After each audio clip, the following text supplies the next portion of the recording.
Good day everyone, this is the Group 1 and this is our research defense. Our topic is about the relation between a working student and school achievements of senior high housekeeping students in Emiliano Treterano Memorial National Integrated High School.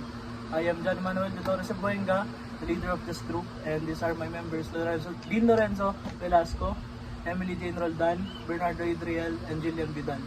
Let's hop on to the introduction of our study.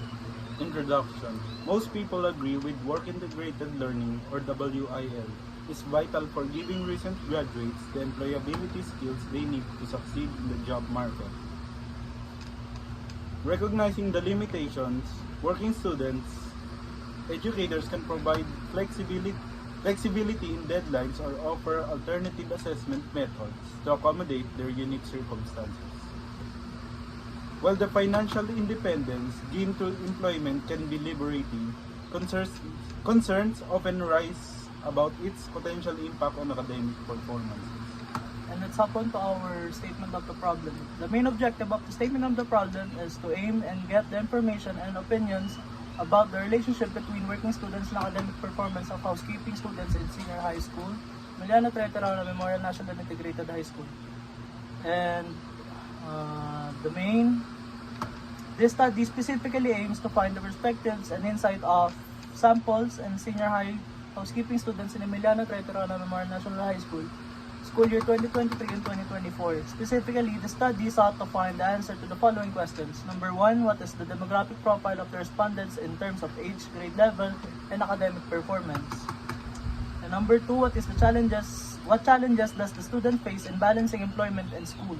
Number 3, what aspect has greatly affected the students to achieve its goals on having awards while working? Okay, let's go to methodology. This chapter includes the research design, source of data, sampling technique, research instruments, data analysis, and data gathering procedure. First is research design. The study used the descriptive method. According to Colarafi K. and Evans B. in 2016, the quantitative descriptive approach results in a summary in everyday factual factors that facilitates the understanding of the selected phenomenon. The study used a descriptive method to gather valuable information that meet or answer the questions and needs of the researchers. Next is source of data. The source of data, the respondents are chosen using purposive sampling by choosing students with or without 411 and grade of housekeeping students in Tirona. Next is population. Population. This study's population consists of 216 housekeeping students of Emiliano Tria Tirona Memorial National Integrated High School. In order to gather the appropriate sample size from the overall population, the researchers made use of Slovin's formula. Next is sample. The number of respondents or participants in the study is 140 grade 11 and 12 housekeeping students. Next is sampling techniques. In sampling techniques, according to Hassan M. in year 2023, purposive sampling is a probability sampling technique using research to select individually or group of individuals that shade specific criteria relevant to the research question or objective. Next is research instrument. Research instruments. In gathering data, the researchers used a survey questionnaire in the form of a 4-point Likert scale. The researcher used the questionnaire to select and ask for data from the respondents. The demographic profile of the participants is included in the first part of the questionnaire, and the second part of the questionnaire contains the struggle of working while studying, and the third part of the questionnaire includes the respondents' level of perception on the importance of having school achievement in terms of academic, social, personal aspect. Next is scaling. In rating scale of the scores in the survey questionnaire, we have range and verbal interpretation. The range is 3.26 to 4 is strongly agree, 2.51 to 3.25 agree, 1.76 to 2.50 disagree, 1 to 1.75 strongly disagree. The table represents the scaling of the survey, including the range of the scores, their description, and corresponding interpretation. Data analysis, the following formulas for using this study. Frequency, is the number of times of a value of data processed. It was also used to tally the frequency of the students' responses obtained from the survey questionnaire with regards to which among the profile aspect, which is academic, social, personal, are greatly affected by the issue. The next is percentage, was used to determine the frequency accounts and rate of distributions of the respondents depending on their demographic profile in terms of grade level, age, and gender, along the responses regarding which among the provided aspect are greatly affected by the issue under the study. Next is mean. Is the average or the common value in a collection of numbers obtained from the respondents. It was used to represent the value of responses, the level of understanding or perception of respondents regarding the relation of academic achievement to working students and its significance in terms of academic, social, personal aspect. Standard deviation measures how far the responses are distributed above them. It was used to measure the division of scores obtained from the responses and represent the level of understanding or perception of respondents regarding to the relation of academic achievements to working students. The next is data gathering procedure. Data gathering procedure, the researchers presented a request letter to the research instruction for permission to conduct the study in the school. Upon the approval of the research instructor, the researchers coordinated with the advisors of the fourth session of the senior high housekeeping students in Itiquia-Miniquis. And the ethical considerations is the investigator will adhere to all guidelines in conducting the study, informed consent, the goal, anticipated time frame, and advantages of the study will be explained to the participants.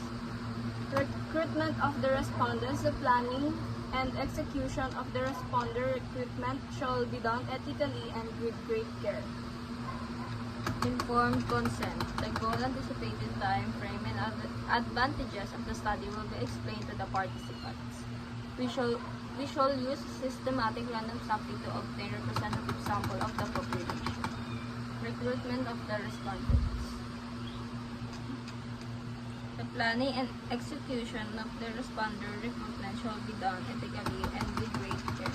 The researcher shouldn't explicitly ask students to participate in the study unless there are exceptional conditions, as it might be difficult to decline such a request. Rather, respondents will be enlisted subtly by letter. The next is respondents' rights.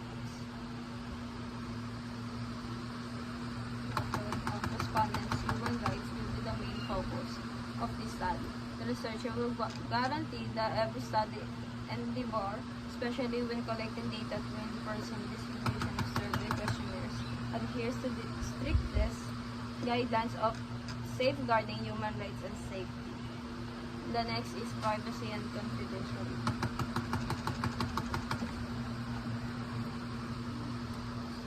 Sometimes the only way to participate in a research is to be invited.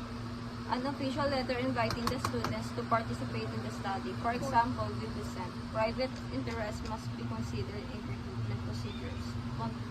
It won't come as a surprise to any student that they will be among the study's responders.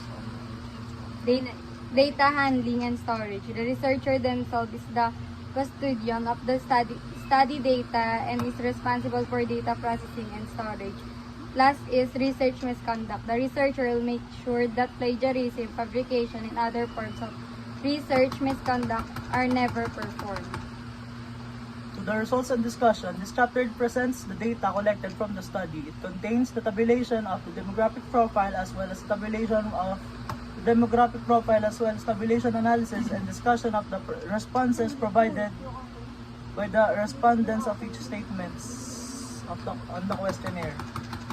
The relevant tables were shown followed by the results of the discussion. The demographic profile of the respondents is presented in Table 1, which shows the distribution of the key demographic variables. The sample size is divided between male and female respondents, which is 50 to 50%, where areas most respondents are ranging from 17 years of age to 19 years of age, and in the 11th and 12th grade level. In the age of 17 years old, there are 25% of age, and to the 19 years old of age, there are 28.58 of age that are included in the study. In the 11th grade, on housekeeping students, there are 45% and there are 55% on grade 12 students. On Table 2 shows the respondents face struggles in their studies while having job. The descriptive statistics reveal overall mean score of 3.2 and strongly disagree. Upon examining the mean perception of the respondents for each item, it was found in the statement, "I prefer doing my activities at home so that I could work efficiently," had the highest mean value of 3.4 and 2.2 from strongly disagree. According to the blog posted by Indeed Editorial Team 2022, individual can learn how to manage its duties and arrange time to accommodate all interests and commitments by working while attending school. Table 2, the student struggles while working, are presented on our soft copy and could be seen when we post it up. Table 3 shows the aspects that has been affected while the students try to achieve its goals on having awards while working. The descriptive statistics on overall mean score of 3.4 and strongly disagree equals 2.4. Upon examining the mean perception of the respondents for each item, it was found that the statement, "I do all my schoolworks on our room so I can have a little time to rest at home," had the highest mean value. In one of the findings in the study, Summer R et al. 2023 showed that work limits flexibility in students' schedules. While working, students are most likely to experience rigid schedules that they must plan their work and school schedule around each other, leaving them vulnerable for actual emergencies. Table 3, aspects that has greatly affected students to achieve its goals on having awards while working is also presented on the soft copy. Let's proceed to the summary, conclusion, and recommendation. Summary, conclusion, and recommendation. This chapter presents the summary of the findings, conclusion, and the recommendations based on the result of the study. Summary.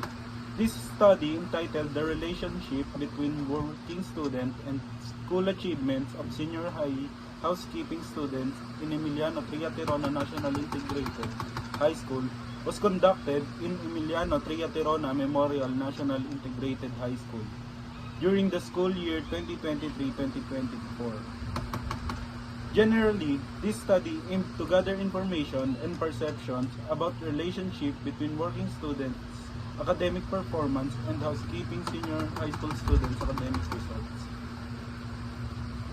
The researchers used a descriptive research design to gather valuable information that will meet or answer the questions and needs of the researchers.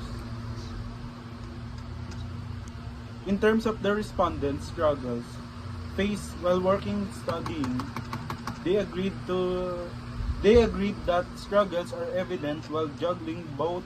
However, they tend to minimize their school loads by finishing all their schoolwork at school in order to have some time at home. Therefore, students' perception to relationship between working students and their school achievements indicate that they manage to get through school despite the busy schedule while having work. They manage to overcome school tasks by allotting time to do schoolwork at school to save time later on. Conclusions. The findings show the respondents have only experienced a lot struggles while they are having both school and work. However, they overcome the struggles by maintaining boundaries and managing their time. In conclusion, the study reveals that there are relationships between working students and their academic achievements due to the fact that respondents mostly agreed by experiencing struggles that also greatly affect some aspects of their lives, such as their academic, social, and personal lives. Recommendation. Based on the findings of the study, the following recommendations can be the instructors. The study will recommend to instructors or teachers to teach their students, especially their working students, on managing their time. Students. The study will be recommended to students to consider the possibilities of consequences it may give to be a working student, and they should acknowledge every aspect of their lives and managing their time. Future researchers. The study will recommend to future researchers or consider expanding the target respondents of this study. They can consider different academic track or strand to further investigate the relationship between working students and their school achievements. They can also explore and expand to know specifically in what aspect they are great affected by having to work while studying. That's all. Thank you.